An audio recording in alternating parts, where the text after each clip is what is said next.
Jai Hind students, welcome to my YouTube channel. Students, be yourself. Being yourself means you like who you are. Being yourself means living life how you want to live, regardless of other people's opinions. And it means you respect yourself. Do your best. Chase your dreams. Your dreams gives you a sense of meaning and purpose and drives you on into your chosen future. Your dream is meaning of your life. And obviously, do follow your heart. With that positive note, students, let's begin today's session. Today we are going to start a new chapter of wave motion. And in this lecture we will discuss the introduction about wave motion and we'll discuss the types of wave motion. Now students, we are already aware that energy can be transferred from one place to another through the bulk motion of matter. Again I repeat students, energy, it can be transferred from one point to another or from one place to another place through the bulk motion of matter. I'll give you some example. Like a running stream of water.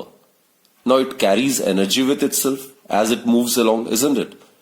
Now students, there is some another way of transferring energy as well, in which there is no bulk motion of matter. And this is by means of waves. Students, in the case of wave motion, the waves are produced or it is formed due to the repeated periodic motion of the constituent particles of the medium. And the constituent particles do not move themselves along with the waves. So energy can be transferred by means of waves without the net transportation of matter. It is the energy which is transmitted from one place to another place. So in this lecture, this is what we are going to discuss in detail. And we are also going to discuss the types of wave motion. Actually, the waves, they are of three types. Namely mechanical waves, electromagnetic waves and matter waves. Right? Before that, let us concentrate on the definition of wave motion. So students, wave motion, actually it's a form of disturbance which travels through a medium due to the repeated motion of the constituent particles of the medium about their mean position. And this repeated periodic motion, it can be either up and down, perpendicular to the direction of propagation of the wave, or it can be back and forth along the direction of the propagation of the wave. And accordingly they are known as transverse waves and longitudinal waves respectively, right? And during the wave motion, the motion being handed over from one particle to another. And just now we have discussed during the wave motion, students, it is the energy in the form of disturbance which get transmitted from one place to another place. Matter do not get transmitted during wave motion.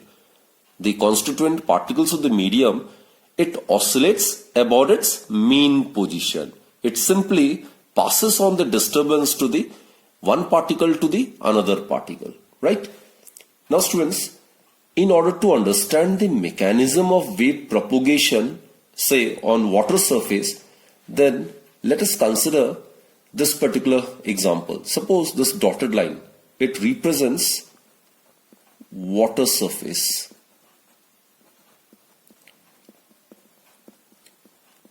And let us consider that the stone hits the water surface, say at point O. This is the point where a stone is assumed to be hitting the water surface, right? Now this water molecule at point O, which is hit by the stone, it will naturally get displaced from the point O, which represents its mean position. Now what happens is it will get displaced. It will tend to move in the downward direction like this. Now as it moves downwards with the stone, then due to the property of elasticity of the medium, a restoring force starts acting on it. So as it moves against the restoring force, what happens is its speed goes on decreasing. And ultimately it comes to rest on reaching, say, point A. This is suppose point A. Right? Here, the molecule will come to rest. At this position, the energy possessed by the molecule is in the form of potential energy. So this is the mean position.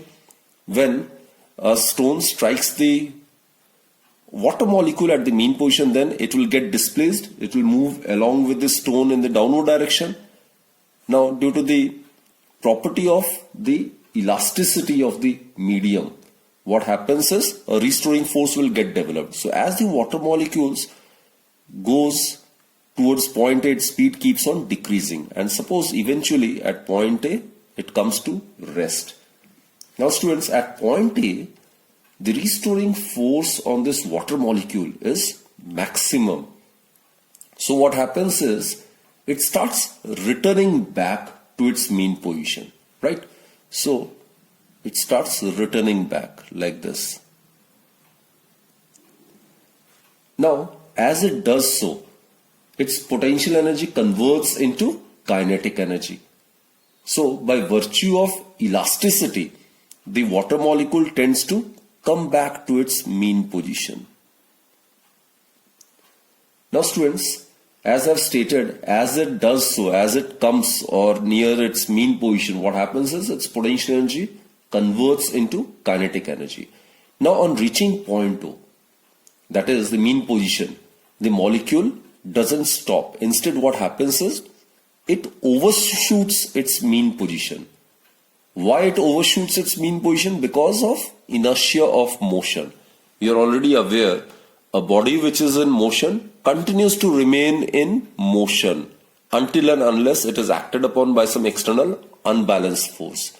So the water molecule on reaching the mean position doesn't stop over here, but instead it overshoots its mean position due to the inertia and it moves upwards,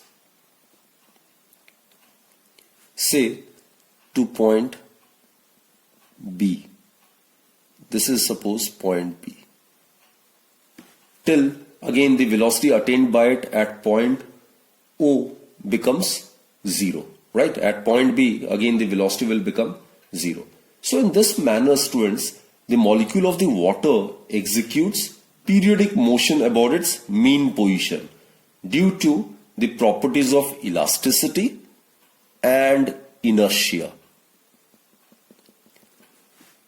Now students, the disturbance of this water molecule is communicated to the neighboring molecules of the water, which also begin to execute periodic motions about their mean positions. And that is why wave motion actually is a form of disturbance which travels through a medium due to the repeated periodic motion of the constituent particles about their mean positions, and the motion being handed over from one particle to another. So this is how the wave propagates. So the main point, students, is for a wave motion to take place in a medium, the medium must possess the properties of elasticity and inertia, right? So this is a very, very important point. So for a wave motion to take place or for a wave to propagate through a medium,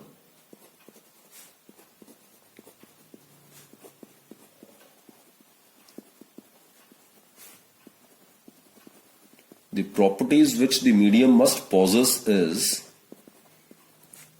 the medium must possess the properties of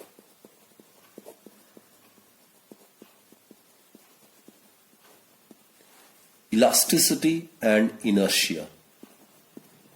Due to the property of elasticity of the medium, the restoring force is present, and by virtue of inertia of motion, the particle overshoots its mean position and it repeats, it executes simple harmonic motion about its mean position. So these are the two very important properties, elasticity and inertia. These are the two properties which a medium must possess so as to enable the wave to propagate through this medium. right? And one more thing, students, a wave motion is not the bodily motion of the medium.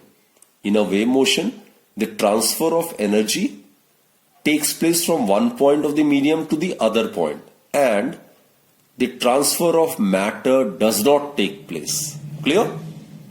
So these are the two vital points. Let us discuss the types of waves. Actually, students, the waves are of three types: mechanical waves, electromagnetic waves, and matter waves. So let's discuss mechanical waves.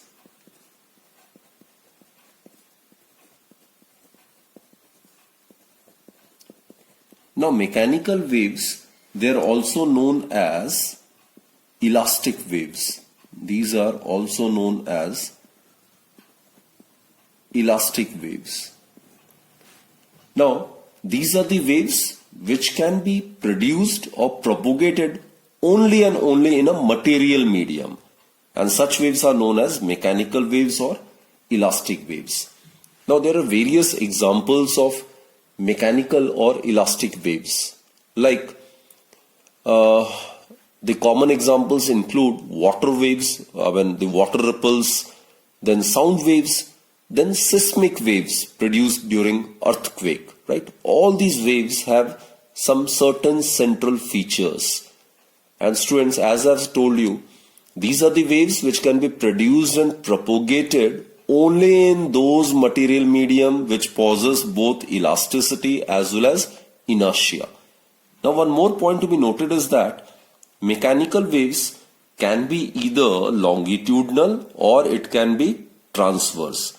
That we will discuss in detail. So, mechanical waves can be both of transverse nature as well as longitudinal nature. In transverse wave motion, what happens is the particles of the medium, it vibrates about its mean position up and down at right angle to the direction of propagation of the wave. While in the case of longitudinal wave, the particles of the medium vibrate back and forth about its mean position, right?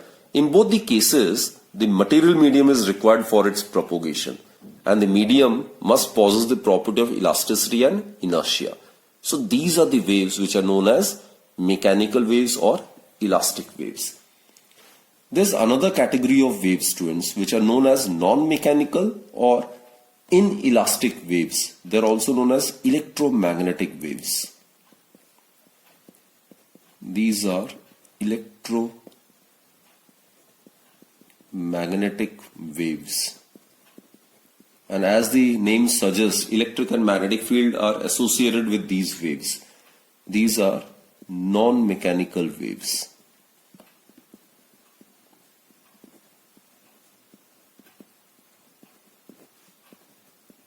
Now, these waves do not require any material medium for its propagation.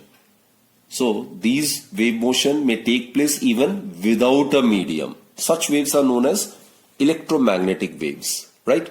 So, these waves do not require any material medium for their production or propagation. And common examples include visible and ultraviolet light, radio, television waves, microwaves, X-rays, radio waves, right? All the electromagnetic waves travel through vacuum at the same speed, and that is C equals to 3 into 10 raised to the power 8 meter per second. And students, the most important point to be noted is that electromagnetic waves are always of transverse nature, right? In the case of electromagnetic waves, the electric field and magnetic field, they oscillate sinusoidally, and they are perpendicular to each other and also perpendicular to the direction of propagation of the wave. So electromagnetic waves are of transverse nature, right? And the third type of waves, they are the matter waves.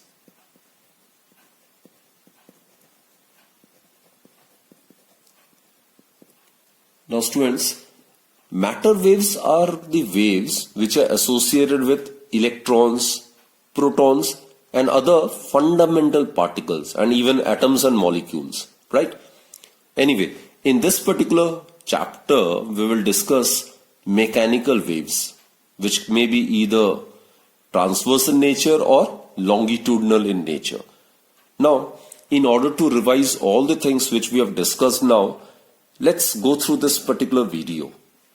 When disturbance is created in the pool of water, then the particles of the water acquire energy, both kinetic and potential. This energy is transmitted to the next portion of the surface layer and so on. Thus, we see something traveling outwards away from the source of disturbance in ever-expanding concentric circles. In some regions, water level is below the usual normal level. These are called troughs. On either side of a trough, there are regions where water is at a level higher than the normal. These are known as crests. A transverse wave progresses as a series of troughs and crests. It is the disturbance which travels outwards and not water. Let us consider a ripple water tank, which is used to produce transverse waves. During the wave motion, there is no transport of energy between the 2 points. In order to illustrate this, let us consider an orange ball placed on the water surface. It will be observed that the orange ball just keeps on oscillating up and down about its mean position, sometimes riding a crest and at another time resting on a trough. Just concentrate on this orange dot. It is oscillating about its mean position.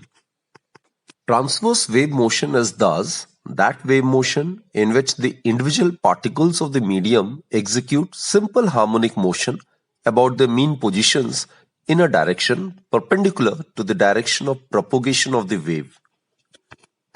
Longitudinal wave motion can be produced in a slinky, which is a long stressed spring, by giving jerk in the back and forth direction along the length of the spring. In such a motion, the individual particles of the medium execute simple harmonic motion about the mean positions along the direction of propagation of the wave. When a longitudinal wave travels through a medium, it produces compressions and rarefactions of the medium. In a compression, the distance between the two consecutive particles of a medium is less than the normal distance. So, the density of the medium in compression is more than the normal density. While in a rarefaction, the distance between the two consecutive particles of the medium is more than the normal distance. So, the density of the medium in a rarefaction is less than the normal density. Thus, wave motion, whether transverse or longitudinal, is a means of transferring momentum and energy from one point to another without any transport of matter between the 2 points. So students, what we have discussed in the video is wave motion. It is a disturbance traveling through a medium, and in a wave motion, there is no bodily motion of the particles of the medium from one part to another part of the medium. Instead, the particles of the medium only execute vibratory motion about their mean positions. And also students, we need to remember that in a wave motion, energy is propagated from one part of the medium to another without there being any net transport of material medium. So it is only the energy in the form of disturbance that get transmitted from one point to another, and matter is not transmitted at all, right? Now transverse wave motion, students, it is that wave motion in which the individual particles of the medium, they execute simple harmonic motion about their mean positions in a direction perpendicular to the direction of propagation of the wave. Like, suppose the wave is propagating along this direction. Suppose this is the direction of propagation of the wave. Now, these are suppose the particles of the medium, and these are their respective positions. Now, if it happens that these constituent particles execute SHM about the mean position in a direction perpendicular to the direction of propagation of the wave. So these particles are executing vibratory motion up and down about their mean position, perpendicular to the direction of propagation of the wave. In such wave motion, they are known as transverse wave motion.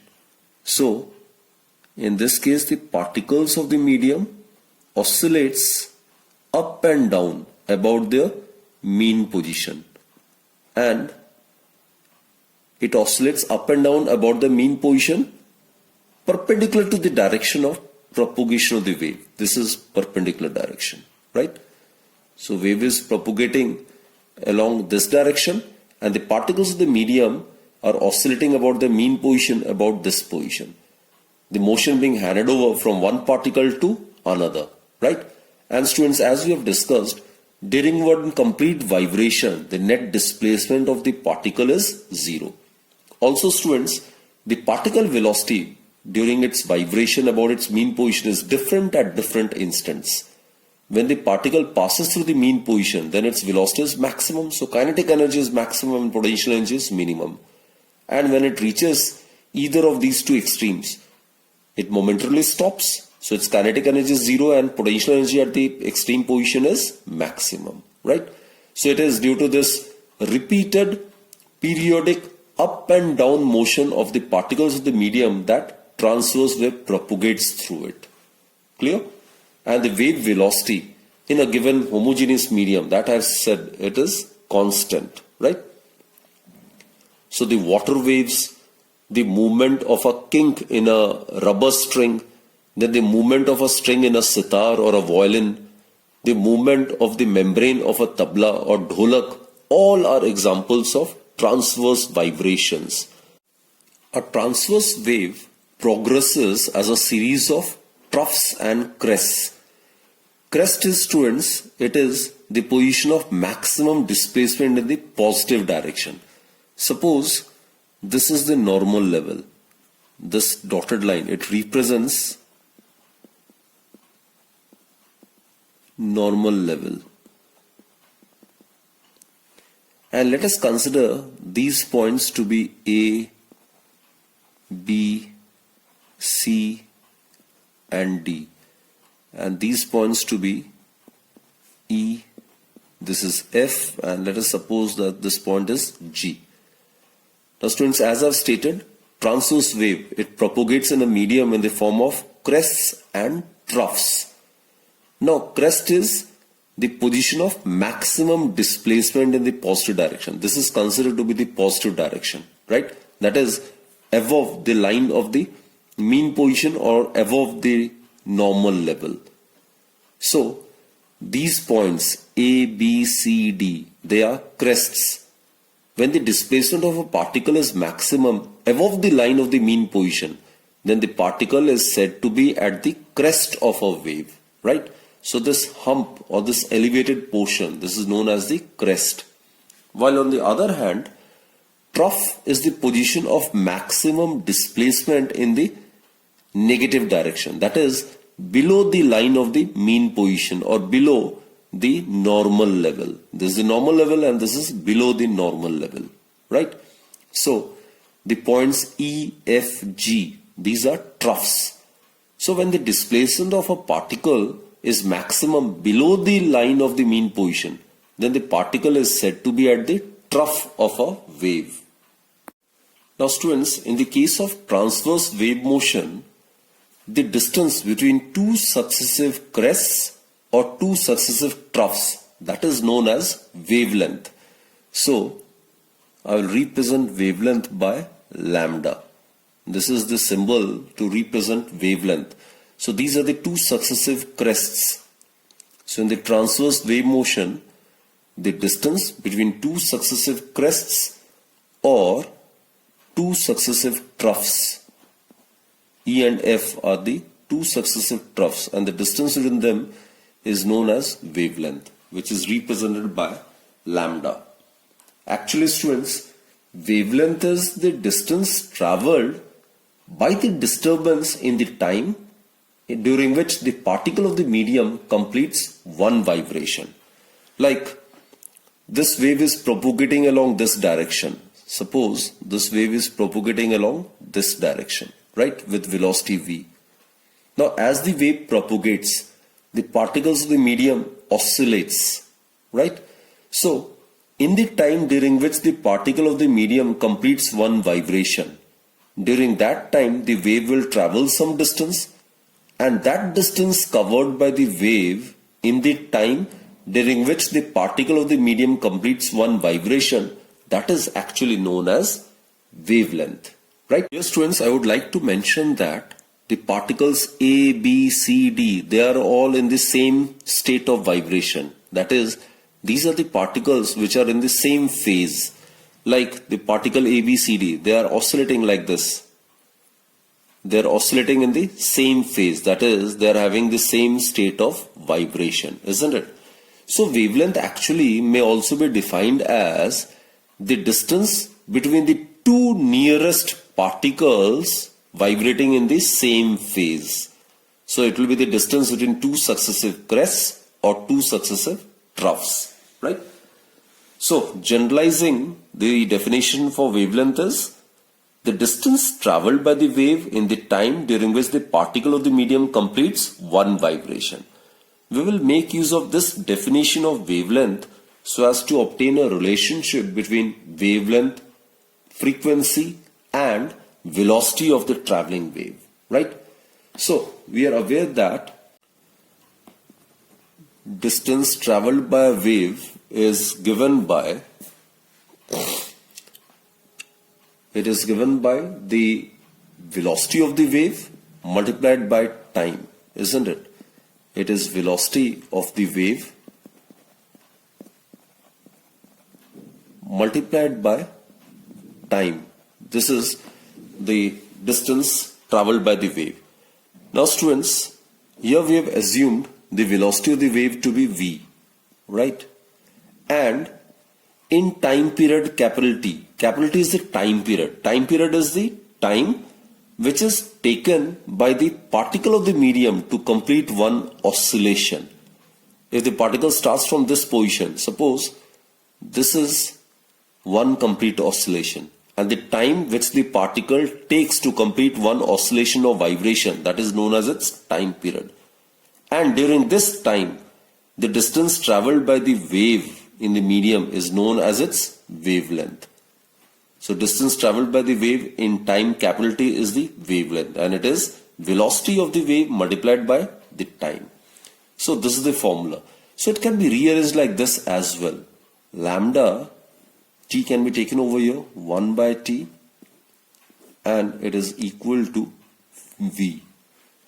Now students, frequency 1 by T, the reciprocal of time period, that is known as frequency. It is also defined as the number of waves produced per second in the medium. So 1 by T is the frequency denoted by nu, right?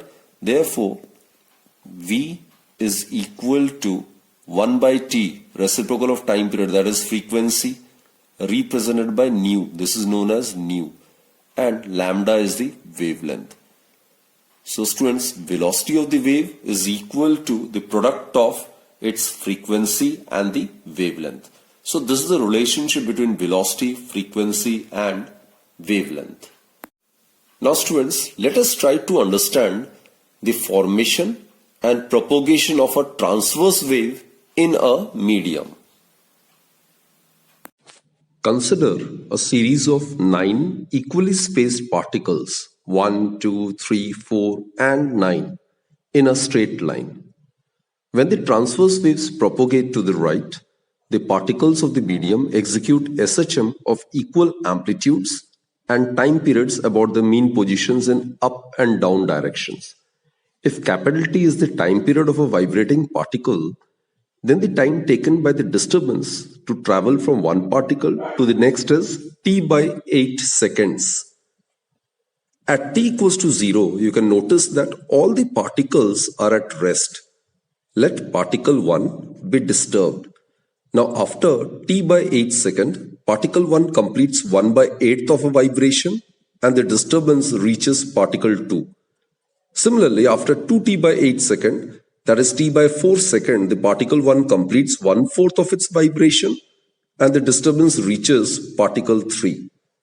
After 3T by 8 seconds, the particle 1 completes 3/8 of its vibration and disturbance reaches particle 4. After t/2 seconds, that is after half time period, the particle 1 comes back to the mean position and the disturbance reaches particle 5. On account of inertia, the particle 1 shall not stay at the mean position, but it will tend to overshoot its mean position. Proceeding in the same manner, when small t is equal to capital T, the particle 1 completes one vibration and the disturbance reaches particle 9. At this stage, the particles 1 and 9 are in the same phase. This is how the motion is handed over from one particle to the other without any net transport of the medium. Now students, let's discuss about the other type of mechanical wave, which is the longitudinal wave motion or longitudinal waves. Now these are the waves in which the individual particles of the medium, they tend to execute simple harmonic motion about their mean positions along the direction of propagation of the wave. Like this is the direction of propagation of the wave. It is suppose the direction of propagation of wave. Now these are the particles of the medium and these are their mean positions, right? If it happens that when this wave propagates, then the particles start executing vibratory motion about its mean position, back and forth. This is back, this is forth, right? This direction, along the direction of propagation of the wave. In that case, the wave motion is said to be longitudinal wave motion. So here, the particles of the medium oscillates about its mean position back and forth along the direction of propagation of the wave. So such wave motion is known as longitudinal wave motion. Now students, there are various examples like sound wave. It's an example of longitudinal wave. And then when a tuning fork is set into vibrations, then its prong compresses the air medium just in front of it. Now as a wave of compression progresses in air along horizontal, the particles of the air medium also execute periodic motion along horizontal, right? So the longitudinal wave, it can also be set up in a clamped rod, that is by pulling it along its length, or it can also be produced in an organ pipe. So basically students, when a longitudinal wave travels through a medium, it produces compressions and rarefactions of the medium. That is, a longitudinal wave travels in the form of compressions and rarefactions. This we are going to discuss now. Let's consider these to be the constituent particles of the medium. Now these are the positions of the constituent particles of the medium when the wave is not propagating through this medium, right? Now students, when the longitudinal wave starts propagating through this medium, then the situation would be like this. There are certain portions of the medium where the particles will come closer. Why it will come closer? Because these particles, when the wave propagates, they start executing vibratory motion about its mean position and they start oscillating back and forth about its mean position. So there will be certain positions where the distance between the particles is much less than the normal distance. So these regions where the distance between any two consecutive particles of the medium is less than the normal distance is known as compression. So as I've stated, the longitudinal wave travels in the form of compressions and rarefactions. So these regions are compressions. I am representing it by capital letter C. These are the compressions where the distance between the consecutive particles, any two consecutive particles of the medium is less than the normal distance, as it's pretty evident over here.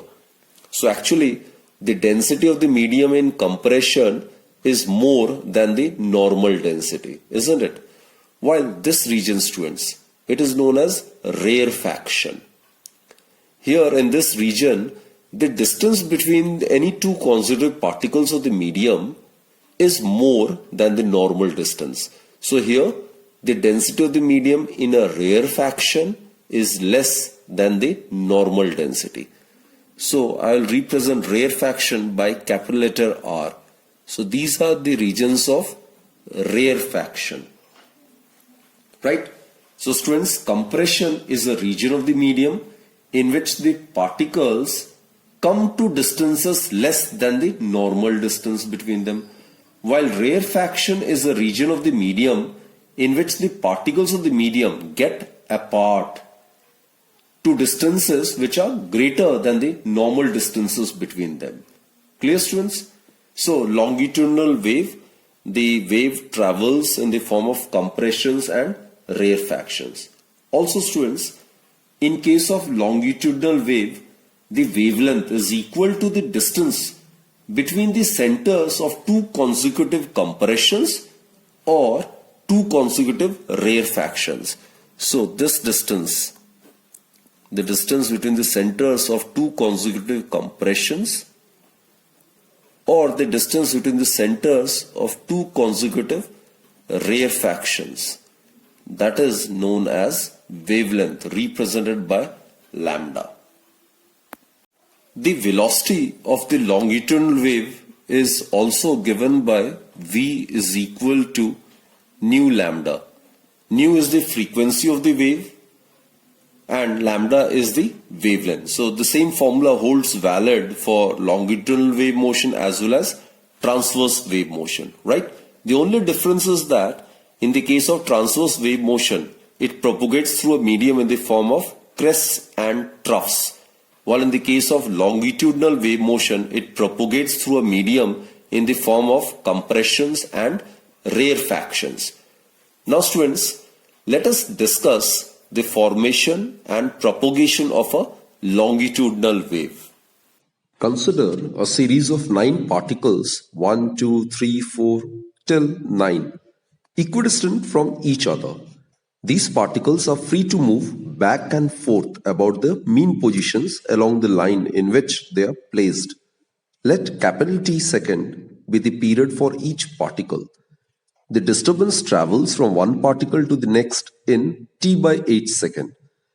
Now initially when T equals to 0, all the particles are at rest. Now let particle 1 be disturbed. Now when T equals to capital T by 8, then the particle 1 completes 1 by 8th of vibration and the disturbance reaches particle 2. When small t is capital T by 4, then the particle 1 completes 1/4 of its vibration and the disturbance reaches particle 3. When small t is 3t by 8, then the particle 1 completes 3 by 8th of its vibration and the disturbance reaches particle 4. Now when small t equals to capital T by 2, then the particle 1 comes back to its mean position and the disturbance reaches particle 5. On account of inertia, the particle 1 shall not stay at its mean position, but instead it will tend to overshoot its mean position. Proceeding in the same manner, when small t is equal to capital T, then the particle 1 completes one vibration and the disturbance reaches particle 9. Since the particles 1 and 9 are the nearest particles in the same phase, therefore the distance between them is equal to wavelength. So this is how the longitudinal wave propagates in a medium without there being any net transference of matter. Now let us discuss some very important characteristics of wave motion. Now wave motion, students, it's a form of disturbance which is produced in the medium by the repeated periodic motion of the particles of the medium about their mean positions. Now students, we are aware when a wave reaches the medium at a point, then what happens is the particles of the medium partake of the disturbance by repeated periodic motion about their mean positions, right?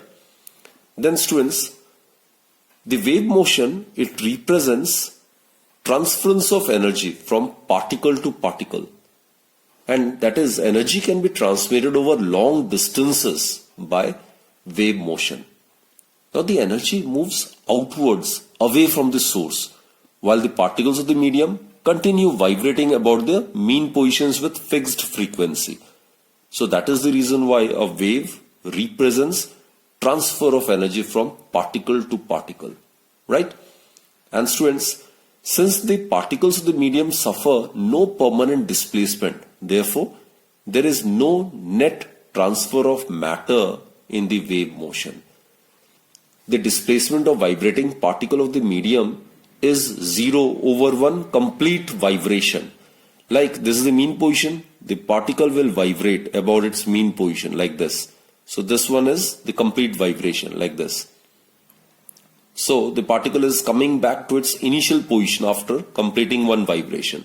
So the resultant displacement of a vibrating particle of the medium is 0 over 1 complete vibration. This we have already discussed, students. In order to set up wave motion in a medium, or for a wave to propagate through a medium, it must possess the property of elasticity and inertia, right? Now, due to elasticity, the medium has a tendency to come back to its original condition. And due to the property of inertia, the medium can store energy. Actually, the speed of a wave in a medium is determined by the inertia and elasticity of the medium. So, material medium having elasticity and inertia are capable of transmitting mechanical waves, right? On the other hand, students, as we have discussed, there is no material medium required for the propagation of electromagnetic waves. There are some other properties as well, like the velocity of a vibrating particle of the medium is different at its different positions, right? But the velocity of the wave motion is always constant. So, the particle velocity is different at different instants. The particle velocity is different at different instants during its vibration. Now we are aware when the particle vibrating about its mean position passes through its mean position, then its velocity is maximum. And when it reaches the extreme position, then its velocity is minimum. Isn't it? So at the extreme position, the energy is potential. And while passing through the mean position, its energy is kinetic in nature. So the particle velocity, which is vibrating about its mean position, either up and down or back and forth, velocity is different at different instants. But the wave velocity in a homogeneous medium is always constant. The wave velocity in a homogeneous medium